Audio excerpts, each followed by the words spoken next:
ଜିହିଜିକଲ ଅଧ୍ୟାୟ 47। ଅନନ୍ତର ସେ ମୋତେ ଫେରାଇ ଗୃହର ଦ୍ୱାର ନିକଟକୁ ଆଣିଲେ। ଆଉ ଦେଖ, ଗୃହ ପ୍ରବେଶ ସ୍ଥାନର ତଳରୁ ଜଳ ନିର୍ଗତ ହୋଇ ପୂର୍ବ ଦିଗରେ ବହିଲା, କାରଣ ଗୃହର ଅଗ୍ରଭାଗ ପୂର୍ବାଭିମୁଖ ଥିଲା। ଆଉ ସେହି ଜଳ ତଳରୁ ଗୃହର ଦକ୍ଷିଣ ପାର୍ଶ୍ୱ ଦେଇ ଯଜ୍ଞବେଦୀର ଦକ୍ଷିଣ ଦିଗରେ ବହିଲା। ତେବେ ସେ ମୋତେ ଉତ୍ତର ଦ୍ୱାରର ପଥ ଦେଇ ବାହାର କରାଇ ଆଣିଲେ, ଆଉ ବାହାର ପଥ ଦେଇ ବୁଲାଇ ପୂର୍ବାଭିମୁଖ ଦ୍ୱାରର ପଥ ଦେଇ ବାହାର ଦ୍ୱାରକୁ ନେଇଗଲେ। ଆଉ ଦେଖ, ସେ ସ୍ଥାନରେ ଦକ୍ଷିଣ ପାର୍ଶ୍ୱରେ ଜଳ ବହୁଥିଲା। ସେହି ବ୍ୟକ୍ତି ଯେତେବେଳେ ପରିମାପକ ରଜୁ ଆପଣା ହସ୍ତରେ ଧରି ପୂର୍ବ ଆଡ଼େ ବାହାରିଲେ, ସେତେବେଳେ ସେ 1000 ହାତ ମାପିଲେ। ପୁଣି ମୋତେ ଜଳ ମଧ୍ୟ ଦେଇ ଗମନ କରାଇଲେ। ଜଳ ବଳାଗଣ୍ଠି ସରିକି ହେଲା। ପୁନର୍ବାର ସେ 1000 ହାତ ମାପିଲେ ଓ ମୋତେ ଜଳ ମଧ୍ୟ ଦେଇ ଗମନ କରାଇଲେ। ଜଳ ଆଣ୍ଠୁ ସରିକି ହେଲା। ପୁନର୍ବାର ସେ 1000 ହାତ ମାପିଲେ, ଜଳ ମଧ୍ୟ ଦେଇ ମୋତେ ଗମନ କରାଇଲେ। ଜଳ କଟି ସରିକି ହେଲା। ତହିଁ ଉତ୍ତାରେ ସେ 1000 ହାତ ମାପିଲେ, ସେତେବେଳେ ତାହା ଗୋଟିଏ ନଦୀ ହେଲା। ମୁଁ ତହିଁ ମଧ୍ୟ ଦେଇ ଗମନ କରିପାରିଲି ନାହିଁ, କାରଣ ଜଳ ବଢ଼ି ଉଠିଥିଲା। ତାହା ପହଁରିବା ଭଳି ଜଳ, ପାର ହେବାକୁ ଅଗମ୍ୟ ନଦୀ ହୋଇଥିଲା। ପୁଣି ସେ ମୋତେ କହିଲେ, ହେ ମନୁଷ୍ୟ ସନ୍ତାନ, ତୁମ୍ଭେ କି ଏହା ଦେଖିଲ? ତହିଁରେ ସେ ମୋତେ ଫେରାଇ ନଦୀ ତୀରକୁ ଆଣିଲେ।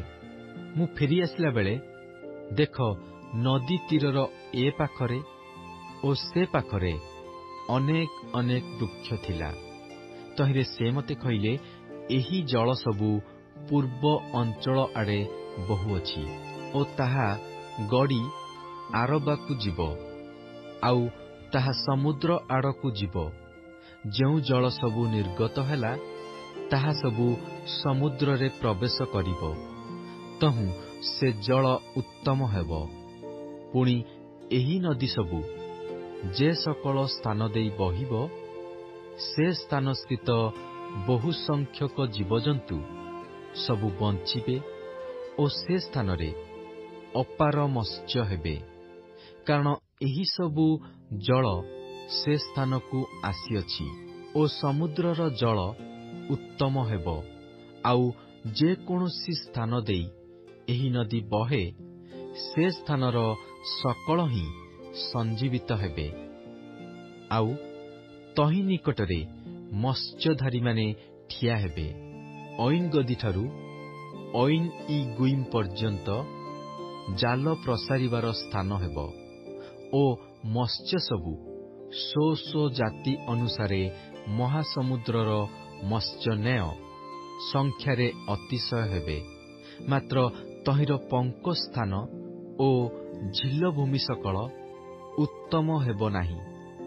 ସେ ସବୁ ଲବଣ ପାଇଁ ସମର୍ପିତ ହେବ। ଆଉ ନଦୀ ନିକଟରେ ତହିଁର ତୀର ଉପରେ ଏ ପାଖରେ ଓ ସେ ପାଖରେ ସର୍ବପ୍ରକାର ଭୋଜନାର୍ଥ ଫଳବୃକ୍ଷ ହେବ। ତହିଁର ପତ୍ର ମଳିନ ହେବ ନାହିଁ, କିମ୍ବା ତହିଁର ଫଳର ଅଭାବ ହେବ ନାହିଁ। ସେହି ଜଳ ସବୁ ପବିତ୍ର ସ୍ଥାନରୁ ନିର୍ଗତ ହେବା ହେତୁରୁ ବୃକ୍ଷ ପ୍ରତି ମାନ ନୂତନ ଫଳ ଫଳିବ ଓ ତହିଁର ଫଳ ଆହାରାର୍ଥେ ଓ ତହିଁର ପତ୍ର ଆରୋଗ୍ୟାର୍ଥେ ହେବ। ପ୍ରଭୁ ସଦାପ୍ରଭୁ ଏହି କଥା କହନ୍ତି। ତୁମ୍ଭେମାନେ ଇସ୍ରାଏଲ ବଂଶର 12 ଗୋଷ୍ଠୀର ଅନୁସାରେ ଉତ୍ତରାଧିକାର ନିମନ୍ତେ ଯେଉଁ ଦେଶ ବିଭାଗ କରିବ, ତାହାର ସୀମା ଏହି। ଯୋସେଫ 1ରୁ ଅଧିକ ଅଂଶ ପାଇବ, ଆଉ ତୁମ୍ଭମାନଙ୍କର 1 ଯେପରି ଅନ୍ୟ ସେପରି ତାହା ଉତ୍ତରାଧିକାର ରୂପେ ପାଇବ। ତଦ୍ ବିଷୟରେ ତୁମ୍ଭମାନଙ୍କର ପିତୃପୁରୁଷମାନଙ୍କୁ ତାହା ଦେବା ପାଇଁ ଆମ୍ଭେ ଆପଣା ହସ୍ତ ଉଠାଇଲୁ ଓ ଏହି ଦେଶ ଉତ୍ତରାଧିକାର ନିମନ୍ତେ ତୁମ୍ଭମାନଙ୍କର ହେବ। ପୁଣି ଦେଶର ସୀମା ଏହି ହେବ, ଉତ୍ତର ଦିଗରେ ହିଥ୍ଲୋନ୍ ପଥ ନିକଟସ୍ଥ ମହାସମୁଦ୍ରଠାରୁ ସଦାଦର ପ୍ରବେଶ ସ୍ଥାନ ପର୍ଯ୍ୟନ୍ତ, ହମାତ୍, ବରୋଥା, ଦମେଶକର ଓ ହମାତ୍ର ସୀମାର ମଧ୍ୟସ୍ଥିତ ସିବ୍ରଇମ୍, ହୌରନ୍ର ସୀମା ନିକଟସ୍ଥ ହତ୍ସର ହତିକୋନ୍, ପୁଣି ସମୁଦ୍ରଠାରୁ ସୀମା ଦମେଶକ ସୀମା ନିକଟସ୍ଥ ହତ୍ସର ଐନନ୍ ହେବ। ଆଉ ଉତ୍ତର ଦିଗରେ ଉତ୍ତରରେ ହମାତ୍ର ସୀମା, ଏହା ଉତ୍ତର ସୀମା। ଆଉ ପୂର୍ବ ଦିଗରେ ହୌରନ୍, ଦମେଶକ ଓ ଗିଲିୟଦ ଆଉ ଇସ୍ରାଏଲ ଦେଶର ମଧ୍ୟବର୍ତ୍ତୀ ଜର୍ଦ୍ଦନ ହେବ। ତୁମ୍ଭେମାନେ ଉତ୍ତର ସୀମାରୁ ପୂର୍ବ ସମୁଦ୍ର ପର୍ଯ୍ୟନ୍ତ ମାପିବ, ଏହା ପୂର୍ବ ସୀମା। ଆଉ ଦକ୍ଷିଣ ଦିଗରେ ଦକ୍ଷିଣ ସୀମା ତାମରଠାରୁ ମରିବତ୍ କାଦେଶସ୍ଥ ଜଳ, ମିଶ୍ରର ସ୍ରୋତମାର୍ଗ ଓ ମହାସମୁଦ୍ର ପର୍ଯ୍ୟନ୍ତ ହେବ, ଏହା ଦକ୍ଷିଣ ଦିଗର ଦକ୍ଷିଣ ସୀମା।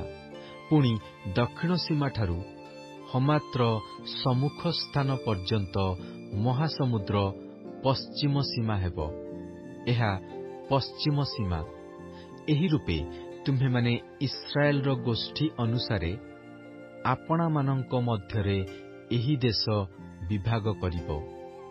ପୁଣି ତୁମ୍ଭେମାନେ ଆପଣାମାନଙ୍କର ଓ ଯେଉଁ ବିଦେଶୀ ଲୋକମାନେ ତୁମ୍ଭମାନଙ୍କ ମଧ୍ୟରେ ପ୍ରବାସ କରନ୍ତି ଓ ତୁମ୍ଭମାନଙ୍କ ମଧ୍ୟରେ ସନ୍ତାନ ସନ୍ତତି ଉତ୍ପନ୍ନ କରିବେ, ସେମାନଙ୍କର ଉତ୍ତରାଧିକାର ନିମନ୍ତେ ଗୁଳିବାଣ୍ଟ ଦ୍ୱାରା ଦେଶ ବିଭାଗ କରିବ।